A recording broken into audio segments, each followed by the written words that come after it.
Today's topic is about why you should retire in Zimbabwe. And just to explain myself a little bit, guys, I'm not saying everybody should be retiring in Zimbabwe. I'm just considering that part of the population in the diaspora that thinks they would rather be retiring back home, maybe considering if another part of the world, and why I think Zimbabwe would be the best place to retire. Now, Zimbabwe is a country of contrasts, from the thunder of the Victoria Falls to the calm of the rural countryside. And English is widely spoken, which makes integration a lot easier. And many retirees or experts express how they felt genuinely welcomed by the local communities. The climate is mild, especially in high elevation cities like Harare, just to mention one of them. And for those who want to compare costs to Western countries, Zimbabwe offers some of the best value for money, especially when you are bringing in income in the form of US dollars or any other stable currency. Okay, now let's give some kind of breakdown of numbers on how much it would cost a retiree to live in Zimbabwe in 2025. Now let's talk about the monthly expenses. Rent would be one of the highest expenses one would need to pay. But bear in mind, for any of the people that are planning to retire in Zimbabwe, if you so happen to have your own home where you don't have to pay rent, the better, because this is going to bring down the costs, right? But let's work on somebody who is a newcomer to Zimbabwe, maybe an expat. They've come, they've no prior experience living in Zimbabwe, and all they can deal with is having to rent, okay? A 2-bedroom apartment, depending on your lifestyle and the location, you could be paying anything between $200 USD to $700 per month. We put that on the side. Utilities and internet, 100 to 150 USD. Groceries and dining, most retirees would be, especially coming from the diaspora, are used to a life where they some days would rather be eating out than cooking at home. We will be budgeting about $200 to $300, including that. Private healthcare insurance, about, I would have to look where I put it down here now, $100 to $200. Transport, 100 to 150. Entertainment plus miscellaneous, $100 to $200. Now, the breakdown that I've just given amounts to a range of about 900 to 1,500 USD a month. Plus or minus, taking away rent, if you don't have to pay rent.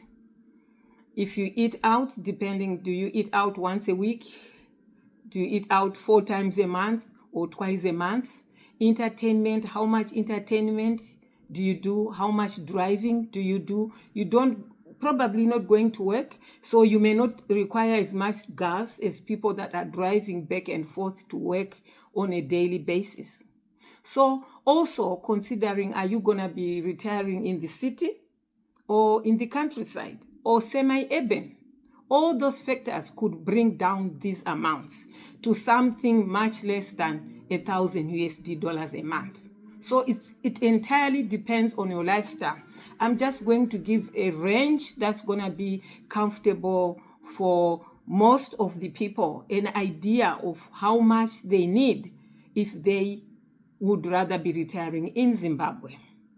So if you are living in Harare, Bulawayo, Mutare, or a similarly developed city, you'll be expecting to be living on an income of about $900 to $1,500. For any of those considering outside city options, your monthly expenses would probably go down about 30 to 40%, which is quite significant, right? So it's all about making decisions, knowing how much you're gonna be having for your pension or whatever source of income, maybe investment. So when you decide to move, you have to consider all these things. Don't just go to the city if you think your monies or income is on the edge, or maybe don't go to the countryside if you'd rather be in the city because you are so scared. If you have an idea up to $1,500, you can safely consider to live in the city. Using the 4% rule of thumb that says retirees could safely withdraw up to 4% of their investment and be able to live off it. That is annually without running out of funds. This is for those who have investments, guys. I want to be realistic. Most people don't have investments. A lot of people only have maybe savings in the bank, or maybe a very small, almost insignificant amount of investment. Don't forget that most of us are first generation immigrants in the diaspora. There is very little we could have done to benefit the maximum retirement package in the countries where we live or our adopted countries. So don't be feeling bad. These numbers I'm giving will just give you a guideline. I don't want people to say, oh, where does he think I'll get 100,000 from? Oh, these are just numbers that are designed to help you process or make the decision. And I want you to listen until the end. They may not be important, whilst they're important, but they may not be the deterring factor for you to move and retire in Zimbabwe. I just want you to give me a chance to explain until the end with these numbers. Let me just work with these numbers. Let me just say, for example, you needed 12,000 USD dollars per year in Zimbabwe. The 4% rule would say you'll be needing about 300,000 saved, right? Unrealistic for some people. I know there will be people in the diaspora who have this kind of money. If you needed 18,000 a year, probably around 450,000 USD stuck somewhere in some investment. I don't know. But I don't want us to be intimidated by these numbers, guys, because I'm also very intimidated. I don't have this money. I'm just working on numbers. For those people who don't have this kind of money, but already have a pension and or passive income of $1,200 to $1,500 a month, I don't see why you can not be retiring in Zimbabwe without the savings on the side I've been talking about.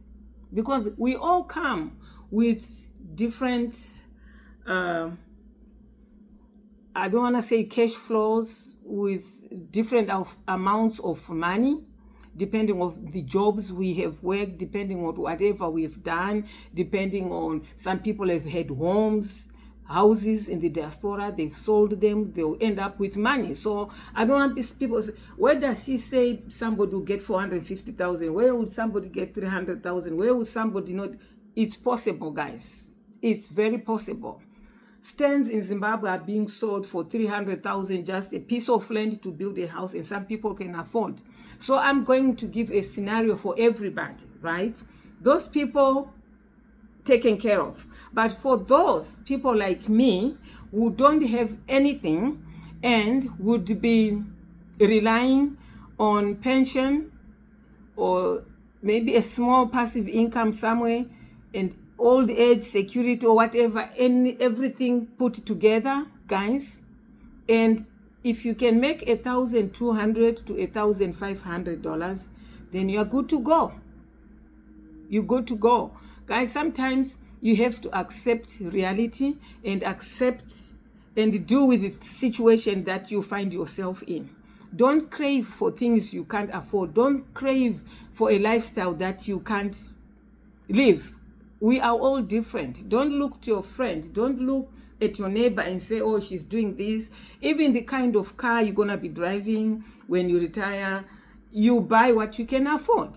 The kind of housing you have, from the high density to the low density, you have gated communities to non-gated communities. You have the countryside to city lifestyle. So all that puts you in a range of options for you to choose from.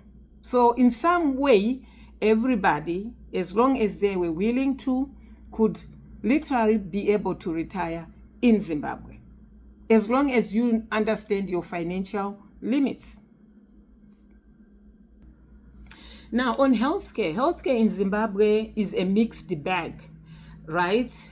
We have public hospitals and we have private hospitals, depending on what you can afford. For most retirees, I'll suggest using private hospitals because they would offer something similar to what you are probably used to, right? But if you couldn't afford, you could still go to the public hospitals. There are private clinics, private hospitals, and pharmacies, especially in the major cities. And for those expats or maybe retirees that may be going back and forth, when you travel, you want to consider buying travel insurance so that should you end up needing any, healthcare assistance, then you can use your insurance, and then obviously you get your refund when you get back, right? Remember, I've talked about retirement in 2 countries, and I've always thought that it is the best option would be to retire in 2 countries. When you go, you travel, you buy your health insurance, travel insurance, and then when you come back, when you go back, so always get yourself covered with travel insurance in case you need to be visiting hospitals when you are in Zimbabwe. Security-wise, Zimbabwe is generally peaceful compared to some parts of Africa. And most retirees would rather choose gated communities or some non-gated communities that are relatively safer to reside in, where, of course, the risk would be lower. Looking at the pros and cons of living in Zimbabwe, let's start with the pros. Affordable cost of living, beautiful natural environment, friendly and English-speaking locals, a relaxed and slower pace of life. On the cons, healthcare services vary from place to place. Cities probably offering better health services than the rural countryside.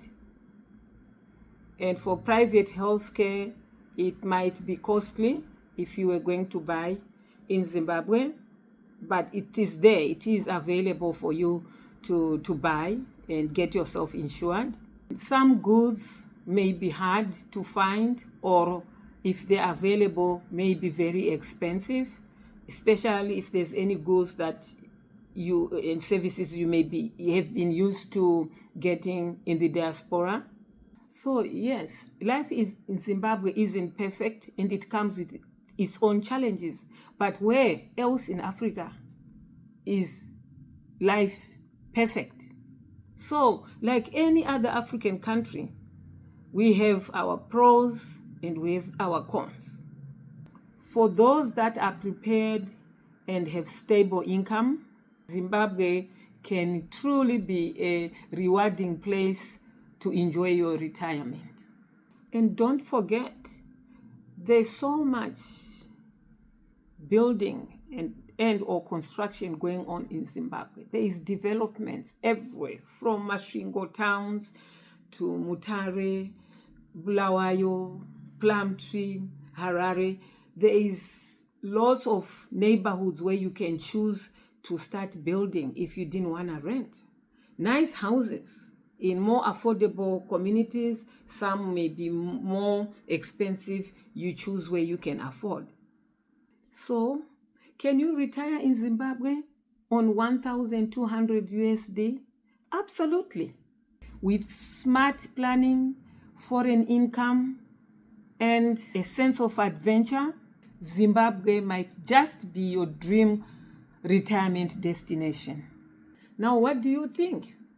Would you consider retiring in Zimbabwe? Let me know in the comments below. I would like to hear your thoughts and answer your questions. And hey, if you found this video helpful, please just give it a thumbs up. Remember to share the video, to like and subscribe. Cecilia Zawi TV. Until next time, bye bye guys. I love you.